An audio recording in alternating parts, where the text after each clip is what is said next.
And as a Chinese, it's very difficult for me to actually remember people's last name, but your last name is very easy for me to remember because it's short. Okay, so now it's on YouTube. Now I'm going to put on recording.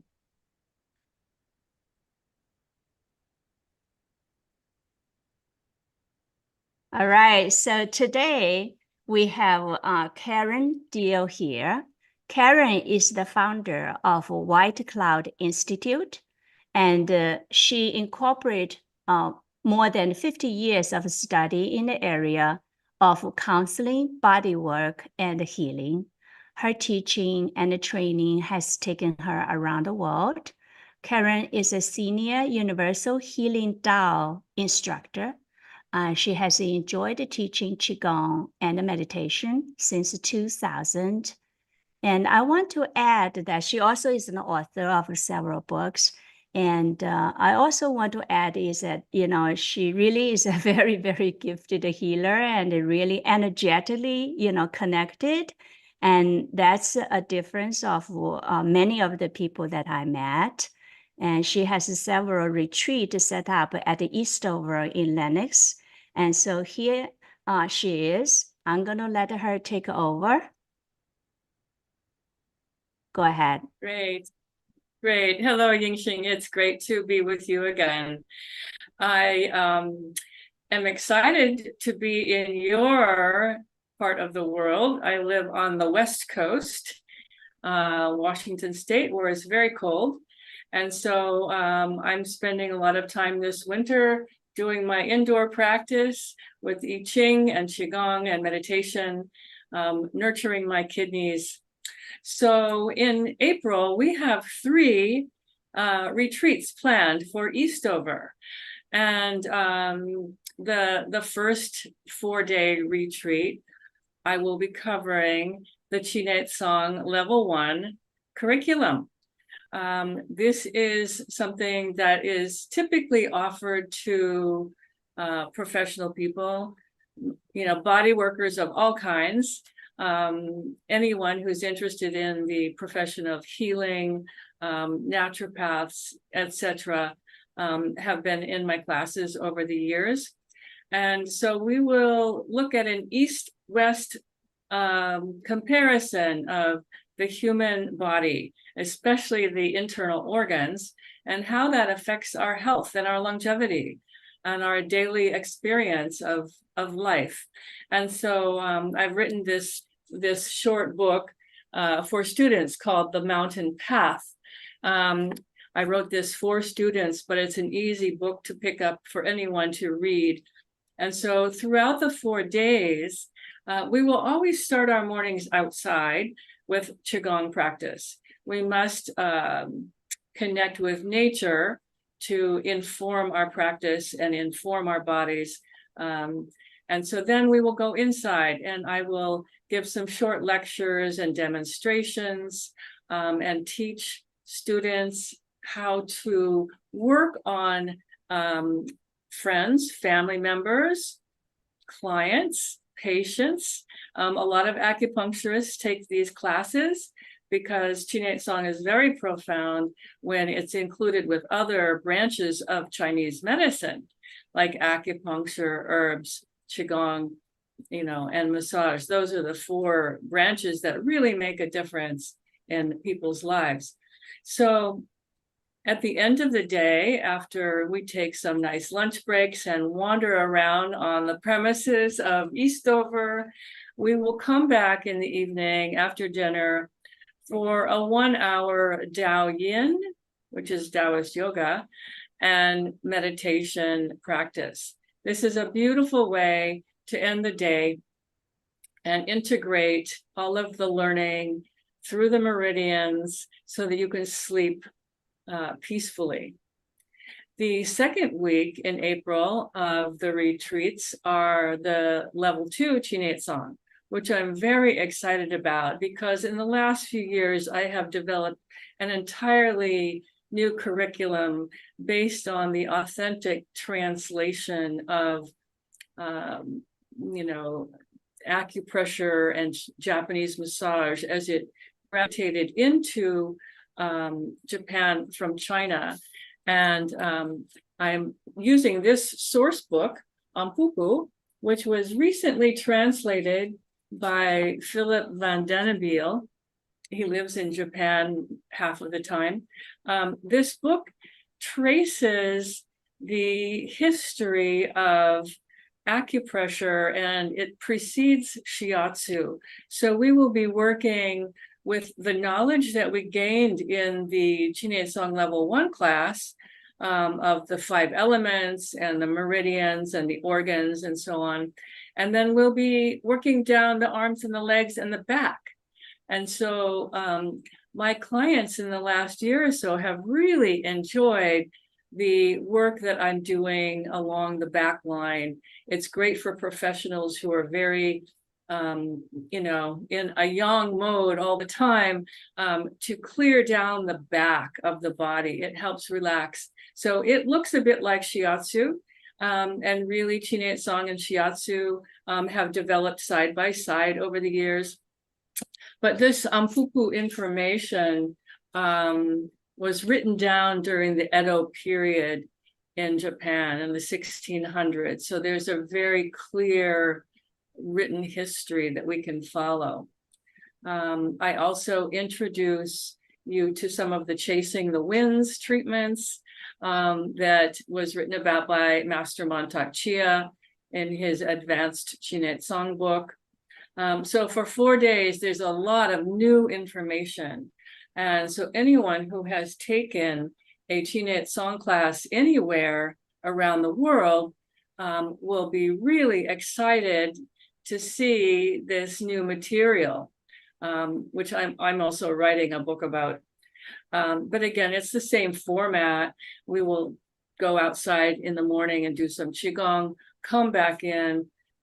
I will be lecturing and demonstrating various treatment protocol that students will then practice on each other. And I should say that there is a self-care component to this practice, Qigong Song, Ampupu. I will be teaching students how to clear their emotional bodies, how to clear the organs, and how to do a little self-treatment. This is a lot of fun. And then in the 3rd week of our retreat, we will be simply doing Taoist studies, looking at all of the things that contribute to longevity practices. Of course, there's a healing component, there's healing and curing that comes before longevity for some people. And that is the topic of this book that I wrote called Sunrise. In this book, it says Daoist Practices for Women, but I am talking about how to use all of these practices we'll be learning in the retreat to cure ourselves, to bring back our Jing Qi, so that we can then really hold our longevity practices. So, Qigong and meditation is a big part of our day. I will be introducing the I Ching and working with these trigrams. This is actually a wheel of the I Ching, which one of my students made. It's one of a kind. Usually you see, this bagua, but this is a calendar of the I Ching that was developed by Shaoyang. And I will be talking about how to work deeply with the wisdom and the divination of the I Ching. There is a long history of using the I Ching in healing practices. So there's a lot of rich information that anyone can participate in that 3rd week of the retreat. You do not have to be a professional of any kind. I invite anyone who wants to take 4 days and learn some material or review some material that you already know and go into a deep state of practice, the real spirit of retreat. Wonderful, wonderful. Yeah. So as a lay person, so first of all is that especially for people who had not been exposed to the Daoist practice, I think that the name of Qi I think even including the massage therapists, if they have not, they probably will not know what Qi really mean, right? So I know the three Yes. words, Yes. the three words of Qi right? It means organ, Yes. internal, internal organ, like the body, the human bodies, internal organs. I know these three words in Chinese, what do they mean? Yes, Yeah. actually, these three make a good point, Yingsheng.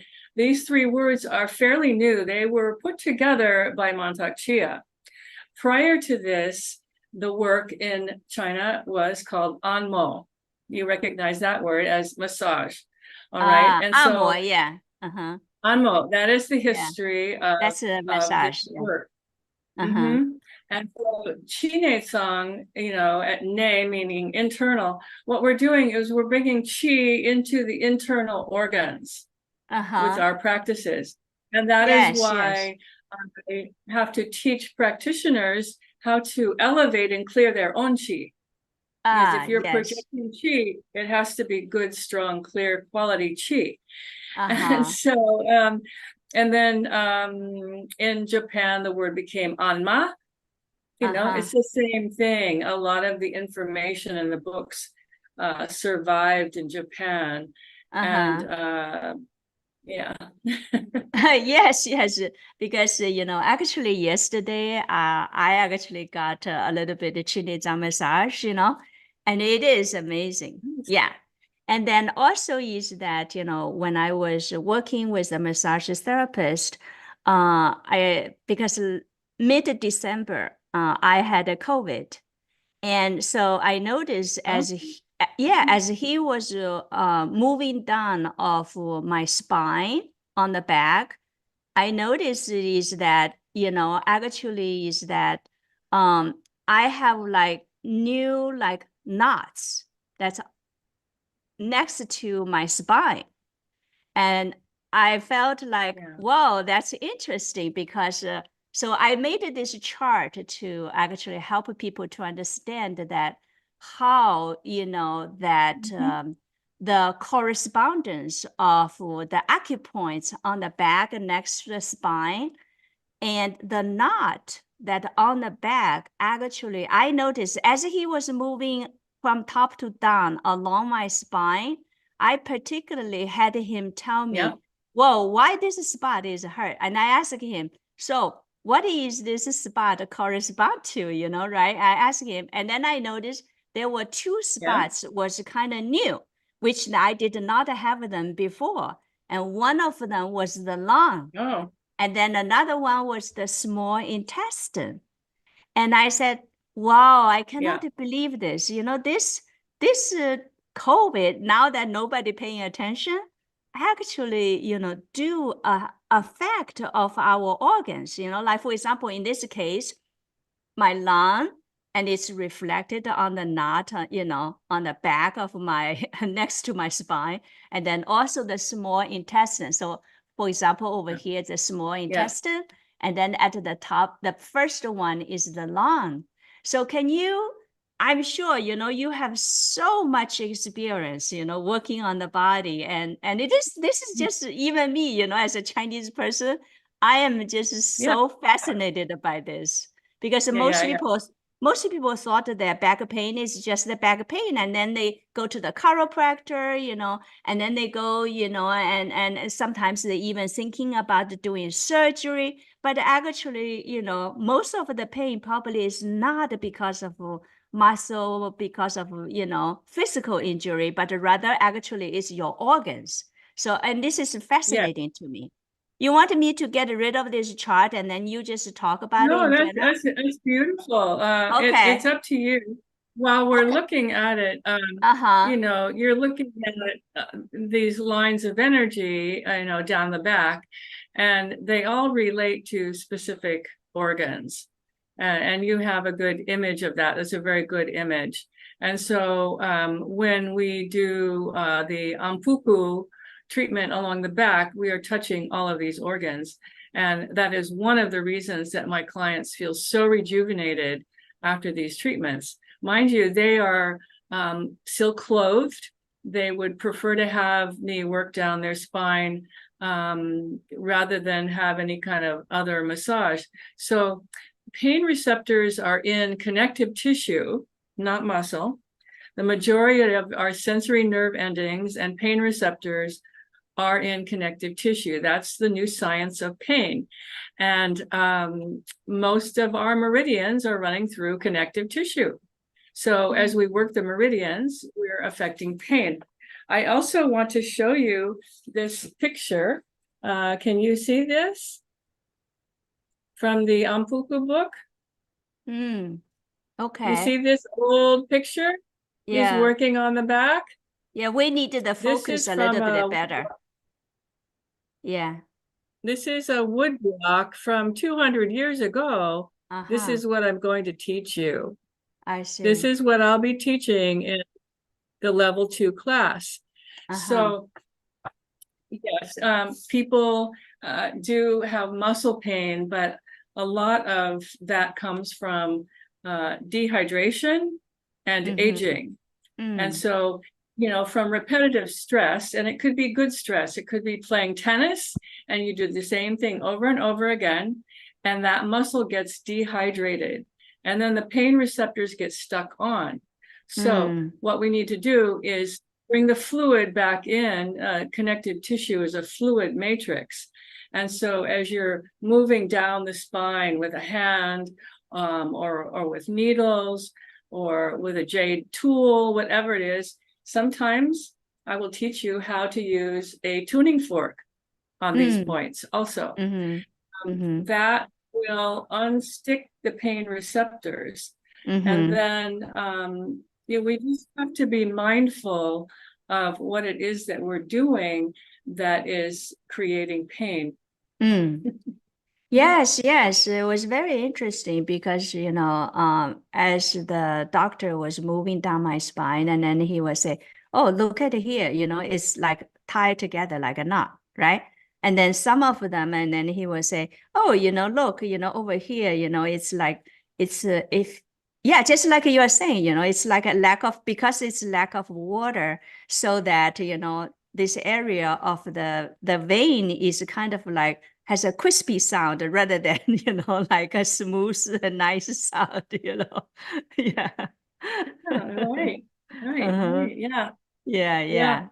So our organs use these channels to move information back and forth through our extremities, our arms and our legs and our back. There's information all over our body that relates to the internal organs. Yes. And also I noticed is that because recently just the work, you know, it was a lot of work. So, and stress, I noticed is that definitely, like lots of people, you know, they thought that, oh, my stomach is not good. And then they just thought, oh, it's my stomach not good. And they go to the doctor, and the doctor give them something, you know, to specifically, let's say, resolve, you know, of the acidity or, you know, acid buildup, right? But the thing is that being mindful really is actually knowing that, you know, that when we are under pressure, you know, right there, you know, it goes to the stomach. Yes. So if you study the 5 elements, the earth element is the stomach, and the emotion that usually arises when earth element is out of balance would be anxiety and worry.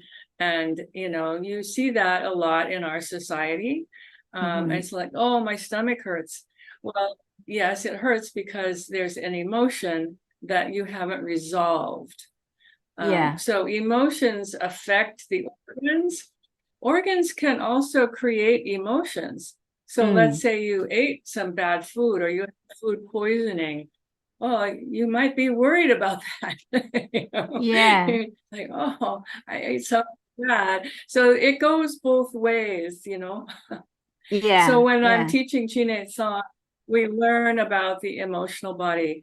And many of my clients that I see have physical symptoms or diseases because it starts with a symptom and we ignore it. It becomes a disease. And they've been to see a lot of people.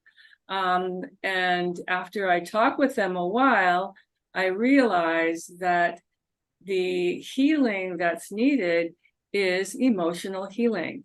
Because if the emotions aren't clear, then the physical body will never be clear. Mm. Yes, yes. Caryn, can I have Yeah. you move And so, can I have you move your computer so that the focus is not on the back of the I Ching diagram? Because I want to get a good focus. like this? Yes, on your face. Yeah, because yeah, yeah, Okay, yeah. let me also Much. move this lamp. Uh, uh, yeah, because I it's realized there not was a lamp shining in my face. it's not fixed focused on you. Ah, much better. Okay, can you put yourself in the middle rather than on the side? Yeah, yeah, yeah, yeah. A little bit more. Oh, okay. Somehow need to go in Like and that? out. Yeah, in and out of your computer a little bit so that it's more focused. Yeah. Okay. All right. Like that? Yeah. Okay. Much better. Somehow it's so Is easy that to good? move. Yeah. Okay, great. All right. Okay, great. All right. Okay. Yeah. Wow, this year is the year of dragon, right? And you have the You're dragon the and dragon, the yeah. What dragon you're looking at is calligraphy. dragon and Uh-huh. tiger. Yeah, Yeah, dragon and dragon and tiger. tiger. This is a dragon year. Yeah. Uh-huh. Yes. Yeah. Yeah, yeah. Uh-huh. Yeah, so yeah, it's amazing, that not only, like I actually didn't really pay attention to this Taoist, practice too much. Of course, I actually did take quite a bit of classes also with Master Chair, but not, in these contents. Yeah. Uh-huh. And because I was more kind of like really trying to understand, about who we are and all of that. But then, actually at the end, I find that, yes, it is great to understand, who you are so that, you're not so easily, like stressed out by, what is going on or appearances, that in our kind of human world.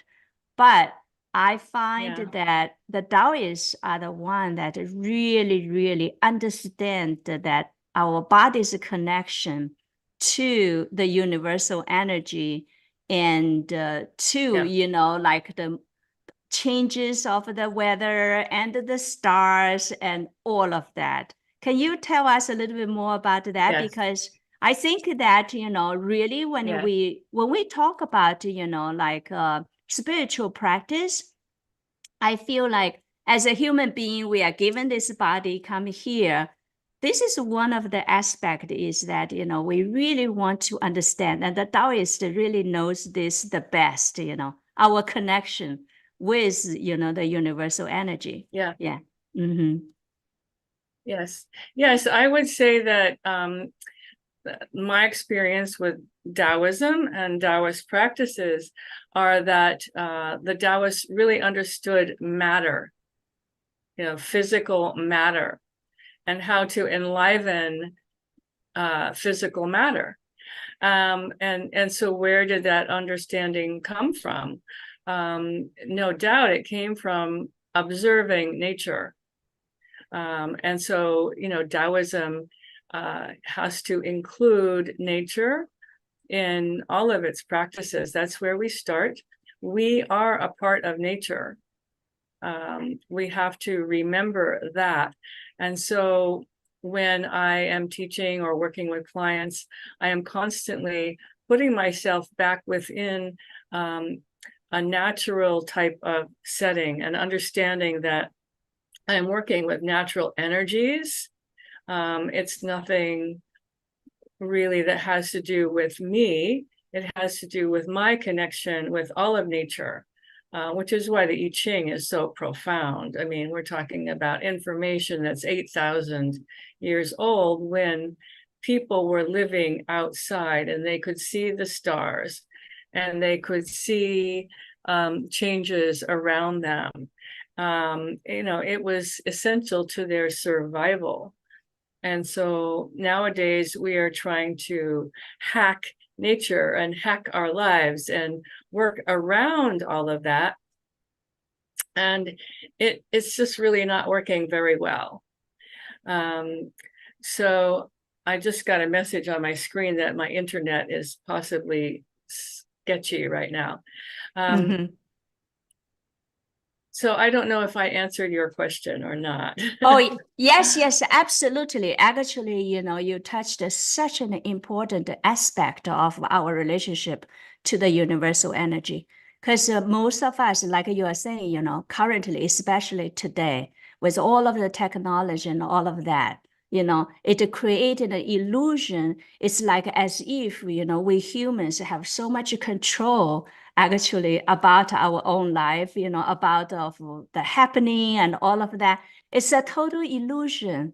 And actually is that, the energy of the universal energy, the power of the nature is so powerful, and we are actually swamped, by this energy. And we are like, a little boat, on the ocean, and then all this energy, they move around us, just like the waves and all of that in the ocean. And then we are on this little boat and there's a typhoon coming on. And then we have this illusion and we think that, we have so much control about, the happening in the natural world. And that's, and you are really someone who actually really, really understand this. And I would think that this is one of the awakening, whatever path that you are on, for every one of us, it's the number one awakening that we need to come to realize, that we actually have no control, right? In many ways, in this regard, we really have no free will. Yeah. I mean, it's really about aligning yourself with the flow of nature and, living a simple and sustainable life. I mean, the goal of Daoist practice is simplicity.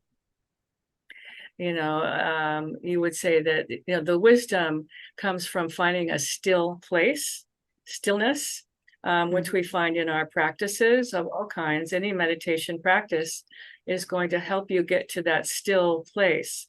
And so what evolves from that still place is the appreciation of simplicity. Nature will always heal itself. Our lifetime is a very short lifetime compared to the tree in my front yard is over 100 years old. And so we can learn a lot from being in nature, and we will do some tree meditations, and we will try to align ourselves and use the wisdom of the I Ching.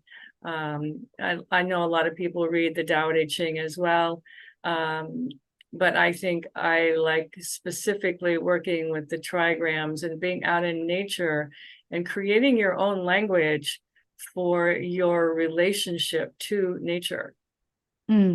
Yes, absolutely. It really is about, how that we align ourselves to the energy, that's around us, and respect the nature and be part of the nature rather than like this, illusion that we think we can isolate from that. Yeah. So, That's right. And it really also is that, changing actually really is the only thing that's not change. right. Well, you just described the I Ching, the book of Uh-huh. change. Yeah. I like to call the I Ching the journey of the young soul.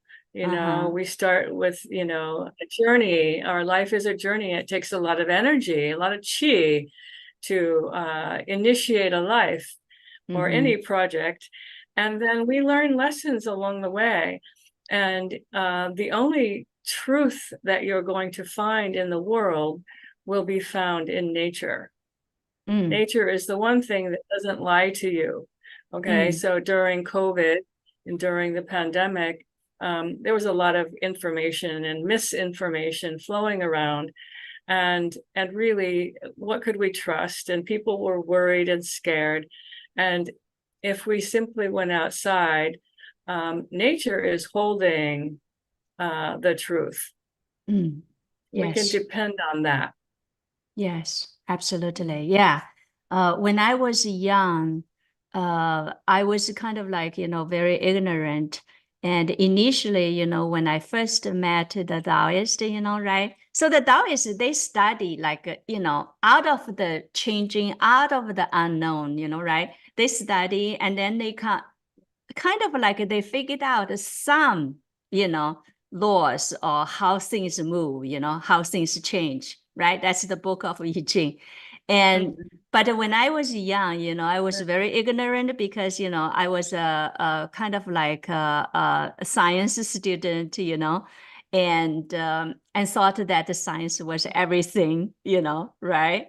And so when the Taoists say certain things, at that time, I thought, oh my goodness, this is very superstitious, especially for someone like coming out of like, mainland China, because, when I was born, there was a time, Right. we kind of overthrown all of these things, you know what I mean? Like all these things were considered like Yes, a I know. I superstitious, know. So I was like a Yes, very yes, ignorant, I know. Yeah. So for example, one Yeah. of I my know, I know that happened. mm-hmm. Yeah, yeah. And so, for example, like, I know that. uh-huh. Yeah, yeah, Go yeah. ahead. So I think our sound is a little bit as a delayed effect because of the computer. Yeah. Sorry about that. Yeah. But anyhow, I was just going Okay. to say is that, for example, is that one of the biggest physical issue that I have, it's actually because of this ignorance, because I had my daughter in December. It's very, very cold. And I was sleeping next to a window, which is like facing northeast, and it has that northeaster, right? And so I caught a lot of, wind, like a coldness, on my left side of the neck. And I was totally ignorant. 10 years passed, whatever I do, I never paid attention. I never went to the doctor. There was some a little bit of pain or stiff, I never paid attention. But then the next thing I know is that I couldn't even raise my arm. I put my arm through the jacket, you know. Right, right, right, right. Yeah, I know that that period existed in China where the old practices were considered superstition, and so a lot of people didn't pay attention to them. But if you think about science, science is always based on philosophy. Okay. So if there is a philosophical belief in a country that something is good or not good, then it's going to dictate what science is investigated. And Mm, so I think one of the biggest changes that's happened in our world is the telescope that's out in space. This mm, James Webb telescope is bringing back images of the universe further away than we have ever seen. mm, mm-hmm, And, Taoism is, I would say, Taoism has a star-based foundation. The I Ching and the patterns of the Lo Shu and the Heitu and the magic square were based on images that Fu Xi recorded 8,000 years ago. Those images have now been, it is confirmed that those images are a star chart. When we write down images, they're usually two-dimensional images on a piece of paper. But if you make a three-dimensional graph out of those, or a three-dimensional image out of those markings that Fu Xi put down, they guided the sages and the nomads as a star chart. It's also still an accurate weather chart, especially for rainfall in certain parts of China. So there is a lot of information about the stars in Taoist practice, especially the Big Dipper, of course. Yes, the Big Dipper. Yeah. And the acupoints on our back has a lot to do with that, right? Like in our body, right? The Big Dipper. Yes, you are definitely being informed all of the time by the stars and the movement of the stars. And so, that is the basis of astrology. So you mentioned about the Fu Xi. Can you tell us a little bit about who is Fu Xi? Yeah, I think Fu Xi. Yeah, Fu Xi. He was a shaman, apparently, about 8,000 years ago, and he saw. The story says that he saw a water dragon come out of the river. Probably it was a huge tortoise. I mean, tortoises get big; they get bigger than horses. And he saw some markings on this tortoise. And so just try to place yourself in this setting. So you're living, outside next to a river. You see that river every day. It's where you get your water to drink and cook and bathe. And, something unusual happens. You're going to pay attention to it. You don't have Netflix. You don't have a phone to call anybody. And so everybody's out hunting, or maybe he's living alone by himself. And he says, this is a very interesting thing that came up out of the river. I'm going to mark down the pattern that I see.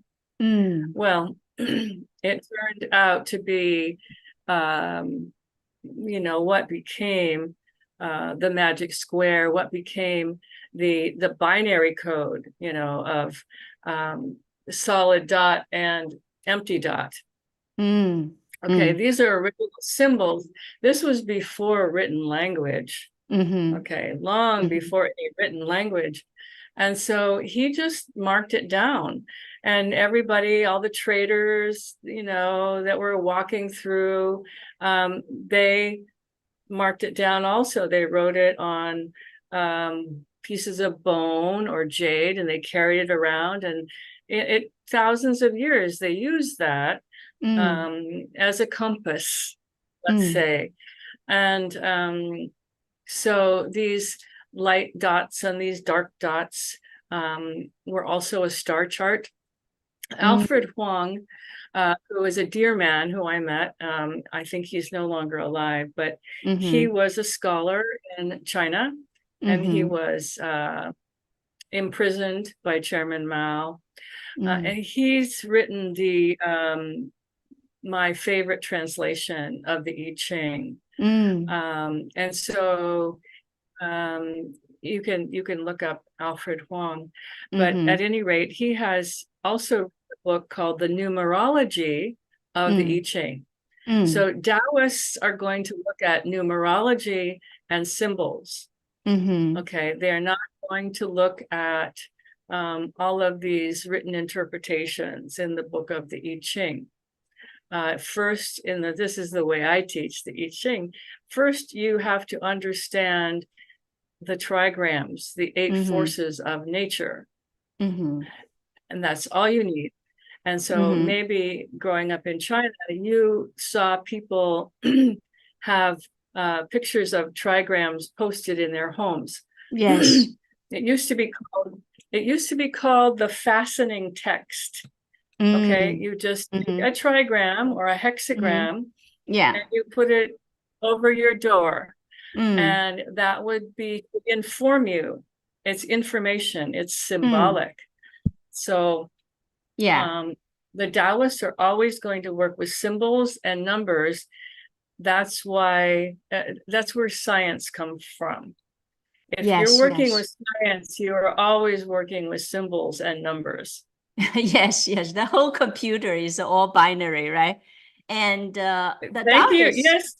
Yes, that's right. And that came from Fuxi, Yes. from his spots that he wrote down. That it was the original binary code. Yes, yes, that was the original binary. It's in many ways, it's the binary code of our body's relationship to the nature and to the energy. That's literally what it is. That's really the most profound, let's say, science about human body and the universal energy, literally. Yeah. And it's so interesting that you mentioned all about this, because it's so full of information. The Taoist, the Taoist, of course, Chinese medicine came from that too. And the Taoists, they are really, they respect the law of the yin and the yang, right? And the 5 elements. And then how they make everything harmonize through the numbers. That's literally what the Taoist is about, right? Fa.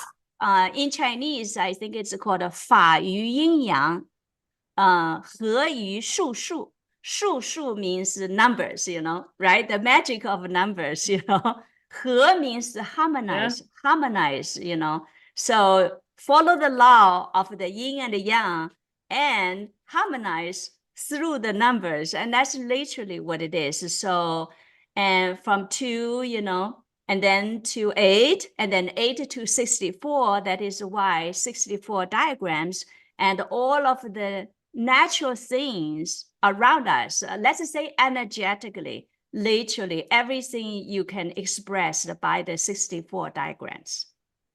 Right? Yes. As I studied the I Ching over the years, I realized that it has every lesson for humans that we could ever learn. Also, this wheel of the I Ching, and I'll bring one to class. As I've been studying the calendar of the hexagram